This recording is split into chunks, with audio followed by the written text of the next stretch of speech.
এক হতে পারে না। গতরাতে আমার টুইটার অ্যাকাউন্ট হ্যাক করে ইতিমধ্যে আপনারা জেনে গেছেন কেন এই মিছিল। দেশের অন্যতম শীর্ষ নেতা আমিরের জামায়াতের ডক্টর শফিকুর রহমানের ভেরিফাইড টুইটার অ্যাকাউন্ট থেকে ইংরেজিতে একটি পোস্ট দেওয়া হয়েছে, যার বাংলা অর্থ দ্বারাই যে নারী ঘর থেকে বের হয়ে কাজ করতে যায় তারা নাকি পতিতা। কথাটা যতটা নোংরা, প্রতিক্রিয়াটাও ততটাই বিস্ফোরক। মুহূর্তে যেন দাবানল ছড়িয়ে পড়ল, অনলাইনের ক্ষোভ রাস্তায় গড়তে সময় লাগলো না। এমন একটি দৃশ্য তৈরি হলো যেখানে একটি স্ক্রিনশটই হয়ে উঠল আগুনের স্ফুলিঙ্গ, আর জনতার চোখে সেটি হয়ে দাঁড়ালো প্রমাণ। এই পোস্ট সামনে আসার সঙ্গে সঙ্গেই রাজনীতির মাঠ নড়ে উঠল। অভিযোগের সুর উঠল ডক্টর শফিকুর রহমান নারী বিদ্বেষী।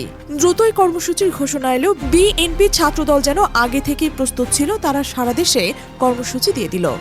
দাবি উঠল তাকে বয়কট করতে হবে, তাকে ক্ষমা চাইতে হবে। তারা সত্যতা যাচাইয়ের কোনো প্রয়োজনই মনে করেনি, যেন সুযোগটির অপেক্ষায় ছিল বিএনপি ছাত্রদল। জামাত ইসলামের মিডিয়া বিভাগে ডাকা এক জরুরি সংবাদ সম্মেলন করে টেকনিক্যাল প্রমাণ দেখানো হয়েছে। সংবাদ সম্মেলনের দাবি অনুযায়ী জামাত ইসলামের আইটি এক্সপার্টরা লাইভ দেখিয়ে দিয়েছেন আমিরে জামায়াতের অ্যাকাউন্ট হ্যাক করা হয়েছিল, এবং এটি নাকি কোনো সাধারণ হ্যাকার নয়, বরং রাষ্ট্রের সর্বোচ্চ দপ্তরের হাত রয়েছে। একবার চিন্তা করে দেখেছেন পরিস্থিতি কোন দিকে গড়াচ্ছে? লেখাটির ভাষ্য অনুযায়ী সেই সম্মেলনে জামাতের আইটি সেল সরাসরি আমিরে জামায়াতের ইমেইলে প্রবেশ করে দেখিয়েছেন সেখানে একটি ফিশিং লিংক পাঠানো হয়েছিল। দাবি করা হয় খুব শক্তিশালী ভাইরাস বা ম্যালওয়্যার ব্যবহার করে পরিকল্পিতভাবে দীর্ঘদিনের প্রচেষ্টার এই অ্যাক্সেস নেওয়া হয়েছে। আরও বলা হয়, যারা বলছিল এত দ্রুত রিকভার করা সম্ভব নয়, তাদের মুখে ছাই দিয়ে আইটি টিম দেখিয়ে দিয়েছে কিভাবে নিয়ন্ত্রণ সরিয়ে আবার অ্যাডমিন প্যানেল উন্মুক্ত করে দেখিয়ে দেওয়া হয়েছিল। এই পুরো বয়ানটি স্থাপিত হয়েছে এমনভাবে যেন প্রযুক্তিগত প্রদর্শনী হয়ে উঠেছে রাজনৈতিক বিতর্কের মঞ্চ। এখানে বক্তব্য নয়, এখানে ডিজিটাল প্রমাণই প্রধান চরিত্র। সবচেয়ে ভয়ঙ্কর এবং শকিং অংশ, দাবি করা হচ্ছে জামাতের আইটি সেল প্রমাণ করছে ফিশিং লিংক এসেছে খোদ রাষ্ট্রপতির কার্যালয় থেকে। উল্লেখ করা হয়েছে রাষ্ট্রপতি শাহাবুদ্দিন চুপ্পুর অ্যাসিস্ট্যান্ট প্রোগ্রামার সরওয়ারের অফিসিয়াল মেইল অ্যাড্রেস ব্যবহার করেই এই ভাইরাস পাঠানো হয়েছিল। হ্যাকাররা যে নতুন ডিভাইসের আইপি অ্যাড্রেস ব্যবহার করে ওই অশ্লীল পোস্টটি দিয়েছে জামাতের পিআর টিম সেটাও ট্রেস করে ফেলেছে।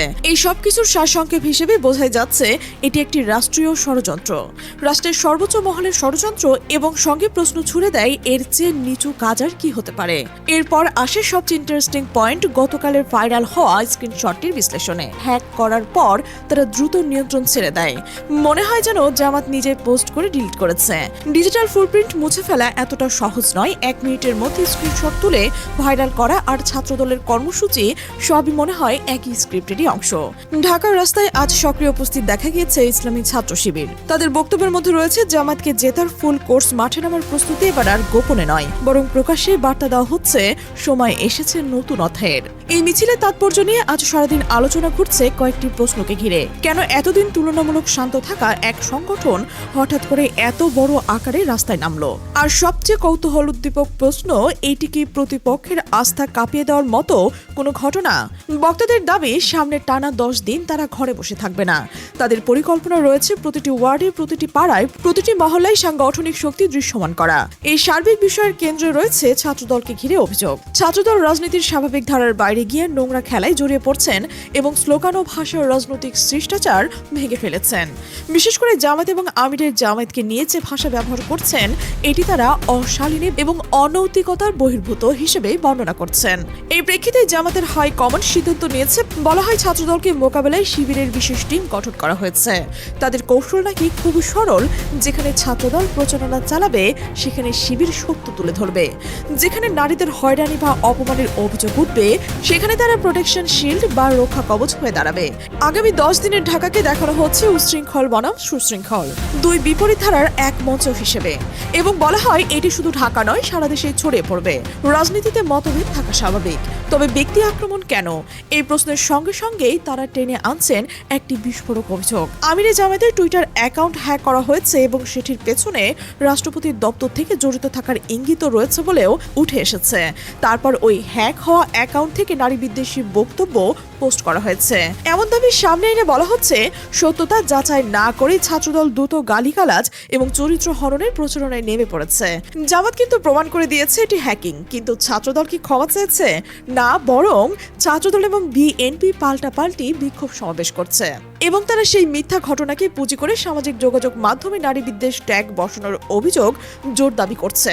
শিবির এবার রাস্তায় নেমেছে মিথ্যুকদের মুখোশ খুলতে। তারা রাজনৈতিক ও সাংগঠনিকভাবে শক্ত জবাব দিতে প্রস্তুত থাকবে। এই টানটান পরিস্থিতির ভেতরে আরও একটি অভিযোগ রয়েছে, ছাত্রদলের আক্রমণের অবস্থান তারেক রহমানের সরাসরি নির্দেশ রয়েছে বলেই অনেকেই মনে করছেন। এই দাবির পেছনে যুক্তি হিসেবে অনেকেই বলছেন, বিএনপি হয়তো বুঝতে পারছেন জামায়াতের জোয়ারে তাদের ভোট ব্যাংক হয়ে যাচ্ছে, তাই তারা রাজনৈতিক বিতর্কের বদলে চরিত্র হননের পথ বেছে নিয়েছেন। আর ছাত্রদল সংগঠনকে লেলিয়ে দিয়েছে নির্বাচনের আগে একটি অস্থিরতা তৈরি করা, কিন্তু তাদের এই কৌশল উল্টো ফল দিচ্ছে। প্রতিপক্ষ ভেবেছিল নারীদের নিয়ে যা খুশি বলা যাবে, কিন্তু তারা ভুলে গিয়েছে জামায়াতের নারী উইং কতটা সুসংগঠিত। তাই আগামী 10 দিন মাঠে নামবে ইসলামী ছাত্রী সংস্থা এবং মহিলা জামাত, এমন ঘোষণা তাদের বক্তব্যে উঠে এসেছে। পরিকল্পনা অনুযায়ী বিশেষ টিম তৈরি করে প্রতিটি ওয়ার্ড, পাড়া, মহল্লায় কাজ করবে। নারীরা নারীদের কাছে যাবে, এই ধারণাকে সামনে রেখে তারা বলছেন কারা নারী বিদ্বেষী আর কারা নয়, এটা নারীদের কাছে ব্যাখ্যা করা হবে। হ্যাক হওয়া পোস্টকে কেন্দ্র করে যে রাজনীতি চলছে সেটাকে তারা নারীদের কাছে ভুল বার্তা হিসেবে চিহ্নিত করেন এবং প্রশ্ন তোলেন, নারী সমান রক্ষায় যারা কাজ করছে তারা বিদ্বেষী হয় কিভাবে, নাকি যারা গুজবকে অস্ত্র বানায় তারাই বিদ্বেষী। ছাত্রদলের সমাবেশে জামায়াতের নারী কর্মীদের হেনস্থার অভিযোগ উঠেছে বারবার, কোথাও কোথাও তো ভিডিও প্রকাশ হয়েছে। এতদিন জামায়াতের আমির ধৈর্য ধরে বলেছিলেন, কিন্তু যখন নারীদের উপর আঘাত বা অপমানের অভিযোগ উঠে তখন আর তারা চুপ থাকবেন না। এই আবেগঘন বয়ানে আজকের মিছিলকে তারা ব্যাখ্যা করছেন। এখন আর সামান্য ছাড় দেওয়ারও কোনো সুযোগ নেই। পাড়া মহল্লায় কুইক রেসপন্স টিম গঠনের কথা বলা হচ্ছে এবং ঘোষণা আসছে মহিলা জামাত যেখানে ক্যাম্পেইন করবে তার আশেপাশে ছাত্র শিবির এবং ইসলামী ছাত্রী সংস্থা নিরাপত্তামূলক মানব বেষ্টনী ও সহায়তা কাঠামো তৈরি করবে। যদিও এটিকে হুঁশিয়ারি বা সতর্ক সংকেত হিসেবে উপস্থাপন করা হয়, তবে সামনের 10 দিনে কমপ্লিট সুইপ অপারেশন বা সাংগঠনিকভাবে সর্বত্র উপস্থিতি, প্রচার এবং প্রতিপক্ষের বক্তব্যের পাল্টা জবাব সবই একসাথেই ঘটবে। তারা ভেবেছিল আমিরে জামায়াতের টুইটার হ্যাক করে অশ্লীল পোস্ট দিয়ে চরিত্র হনন করা যাবে এবং নারীদের কাছে ভুল বার্তা পৌঁছে দেওয়া যাবে, কিন্তু ইতিহাসের নোংরামি করে কেউ বিজয়ী হয়নি, বরং হ্যাকিং ঘটনায় প্রমাণ রয়েছে প্রতিপক্ষের রাজনৈতিকভাবে কতটা দেউলিয়া। এরপর আসে সেই অংশ যেটি লাস্ট পার্ট। তারা এমন এক ঐতিহাসিক প্যাটার্ন দেখাবেন এবার যা দেখলে গায়ে লোম দাঁড়িয়ে যাবে। হ্যাকিং কি ধ্বংসের পূর্বাভাস নাকি রাজমুকুট পরার আগের সংকেত? আমিরে জামায়াতের অ্যাকাউন্ট হ্যাক হওয়া আসলে জামায়াতের বিজয়ের দিকে ইঙ্গিত করে। যুক্তি হিসেবে বলা যায়, ছোটখাটো নেতার অ্যাকাউন্ট হ্যাক হয় না, ষড়যন্ত্রকারীরা তাকে লক্ষ্য করে যাকে তারা সবচেয়ে বড় হুমকি মনে করে। চলুন বিশ্ব রাজনীতিতে একটু চোখ বুলাই। আমেরিকার অন্যতম জনপ্রিয় প্রেসিডেন্ট বারাক ওবামার টুইটার অ্যাকাউন্ট হ্যাক হয়েছিল 5 জানুয়ারি 2009 সালে। তখন বিরোধীরা নাকি বলেছিল নিরাপত্তা দুর্বল, দেশ চালাবে কিভাবে। কিন্তু ইতিহাসের ফল কি? হ্যাকিং এর ঠিক 15 দিন পর 20 জানুয়ারি 2009 বারাক ওবামা প্রেসিডেন্ট হিসেবে শপথ নেন। অর্থাৎ হ্যাকিং তাকে থামাতে পারেনি, বরং এটি ছিল শপথের আগের ইঙ্গিত। প্রকৃতি যেন দেখিয়ে দিয়েছে যাকে নিয়ে এত ষড়যন্ত্র তিনি হোয়াইট হাউসে বসবেন। এরপর জো বাইডেন। 15 জুলাই 2020-এ জো বাইডেনের টুইটার হ্যাক করে বিটকয়েন স্ক্যামের পোস্ট দেওয়া হয়। তখন ট্রাম্প সমর্থকরা নাকি তাকে অযোগ্য বলে বিদ্রুপ করেছিল। নিজের টুইটার সামলাতে পারে না, নিউক্লিয়ার কোড সামলাবেন কিভাবে? কিন্তু ওই বছরই নভেম্বরে নির্বাচনে বাইডেন ট্রাম্পকে হারিয়ে প্রেসিডেন্ট হয়েছিলেন। এরই ধারাবাহিকতায় বলা যায়, বিশ্ব নেতাদের ক্ষেত্রে হ্যাকিং জনপ্রিয়তা কমায় না, বরং সহানুভূতির ভোট বাড়িয়ে দেয়। আমিরে জামায়াতের টুইটার অ্যাকাউন্ট হ্যাক হয়েছে 31 জানুয়ারি 2026, আর ত্রয়োদশ জাতীয় সংসদ নির্বাচন অনুষ্ঠিত হওয়ার কথা 12 ফেব্রুয়ারি 2026। ব্যবধান কত? মাত্র 12 দিন। ওবামার ক্ষেত্রে ছিল 15 দিন, এখানে 12। এটা কি কাকতালীয় নাকি প্রকৃতির ইশারা? প্রিয় দর্শক, এই প্রশ্ন আপনাদের কাছে রয়ে গেল। বিএনপি ভেবেছিল হ্যাক করে তাকে ছোট করবে, কিন্তু তাতে ওবামা ও বাইডেনের কাতারেই তুলে দেওয়া হয়েছে এবং জামাত ইসলামী আশাবাদী ইতিহাসের পুনরাবৃত্তি ঘটবে। প্রিয় দর্শক, আপনারা কি মনে করছেন? মন্তব্যের ঘরে অবশ্যই জানাবেন। আর আমাদের চ্যানেলে নতুন হয়ে থাকলে সাবস্ক্রাইব করে বেল আইকনটি বাজিয়ে রাখুন।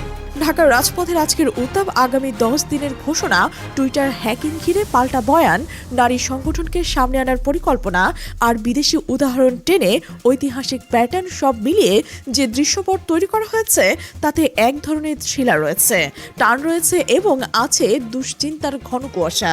ঠিক এই কুয়াশার ভিতর দিয়ে শহরে বাতাস বইছে, আর অনেকের মনে প্রশ্ন, এই বাতাস শেষ পর্যন্ত কোথায় গিয়ে থামবে?